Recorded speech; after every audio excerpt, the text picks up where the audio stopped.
心脏疾病是去年国内第2大死因，嘛是老人死亡的主要原因之一。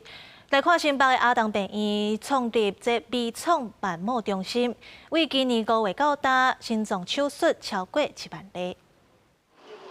70多岁黄金梅因为得到扩张型心肌病，常常感觉真歹喘气，连行路都会喘，下身甲腹肚也拢寒水。这若无紧治疗，恐惊有心脏无力的风险。加在伊即时接受换心脏的手术，互伊得到新的人生。伊即摆也定期到病院做志工，来回报社会。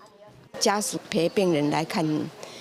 病，他们就会坐在那边，那我们就会过去跟他聊一下。 甲黄金梅手术心脏的阿东病院表示，台湾已经进入超高龄社会，心脏病是2024年国人10大死因排第2，也是老人死亡的主要原因之一。为着减少手术的风险甲并发症，病院一直创新技术，毋但以类似经微创心脏手术得到第15届的国家新创奖，佮成立全国头一个结合心脏内外科的微创瓣膜中心。伫今年5月达到心脏手术突破1万例坎站。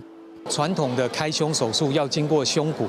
而新的手术方式可以经过肋骨跟肋骨之间的肋间，甚至是内视镜辅助，或者是达文西的机器手背。他们更创了一个所谓的绿色通道，所谓的咨询的绿色通道。好，对于